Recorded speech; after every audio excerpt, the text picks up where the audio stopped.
Muito bem, nesse vídeo vamos ver como criar um pincel com comportamento dinâmico. Eu vou abrir o painel Brush e pressionar a tecla B de Brush para selecionar a ferramenta Pincel e selecionando o pincel, os controles e opções ficam disponíveis no painel. Eu vou começar escolhendo um tipo de ponta. Eu vou escolher, por exemplo, essa ponta com o desenho de uma folha. E vou aumentar o tamanho para 110 pixels e o espaçamento para 50%. Perfeito. E todos os itens abaixo do item Brush Tip Shape são para controles de comportamento, inclusive para comportamentos dinâmicos, como por exemplo o Shape Dynamics. Eu vou selecionar Shape Dynamics, que significa forma dinâmica, e à direita temos as características de forma que podem ser controladas. A primeira é Size Jitter. Size significa tamanho e Jitter significa desvio ou variação. E aqui você pode controlar a variação do tamanho do pincel e sempre que essa palavra Jitter aparecer associada a uma característica, significa que essa característica vai variar de maneira aleatória. Eu vou aumentar a variação para o máximo, 100%. Depois temos a variação de ângulo e eu vou acrescentar 25% de variação. Eu vou modificar só essas duas características de forma, tamanho e ângulo, mas depois você pode experimentar com outros controles. Muito bem, agora eu vou incluir o segundo item, Scattering. Lembrando que para incluir, você tem que marcar o item e para ver os controles, você tem que selecionar clicando no nome. E os controles para o item selecionado aparecem na área principal. Scattering significa espalhar e o primeiro controle Scatter faz com que as marcas do pincel sejam espalhadas ficando mais ou menos perto uma das outras. Eu vou experimentar com algo entre 120% e 130%. Ótimo! E por último, eu vou incluir o item Color Dynamics, que introduz variações nas cores.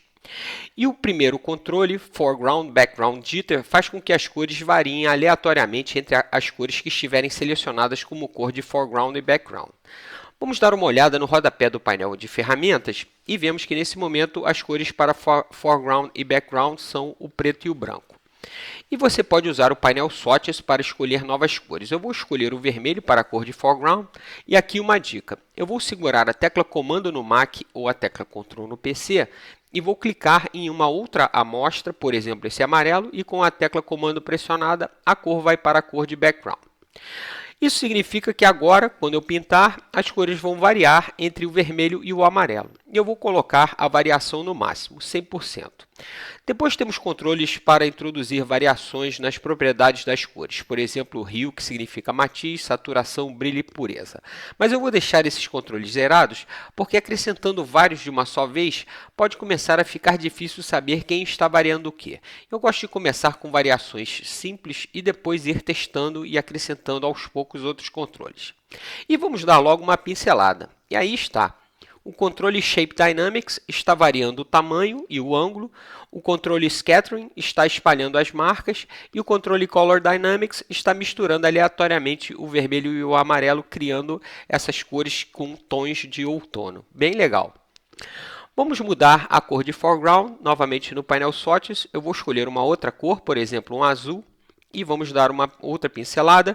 E agora as cores estão variando entre o azul e o amarelo. Maravilha, muito bom.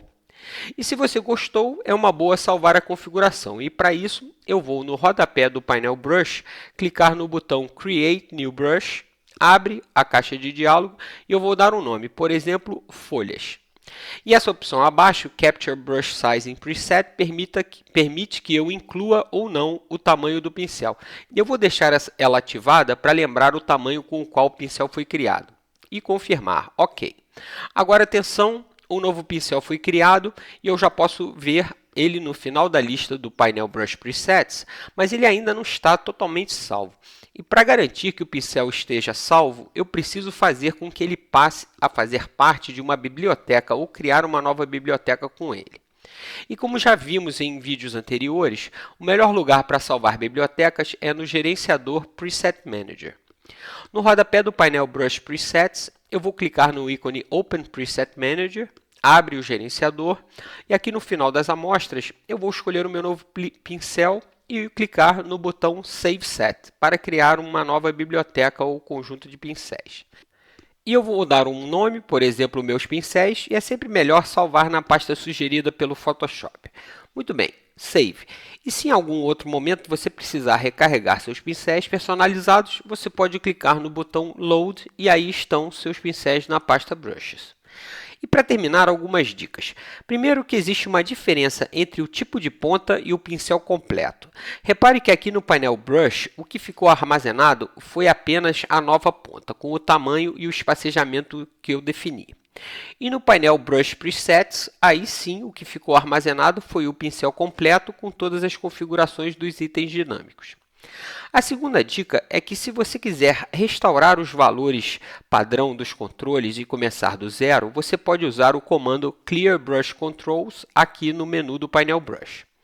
E a última é, na verdade, um detalhe. Esses itens na parte de baixo da lista são apenas opções de comportamento. Repare que mesmo clicando no nome, eles não têm controles na área principal. Muito bem, esse foi um exemplo de como criar um pincel personalizado com controles de comportamento dinâmico. Divirta-se e no próximo vídeo vamos ver um exemplo de pincel do tipo Bristle, uma das novidades aqui do Photoshop CS5. Fique ligado!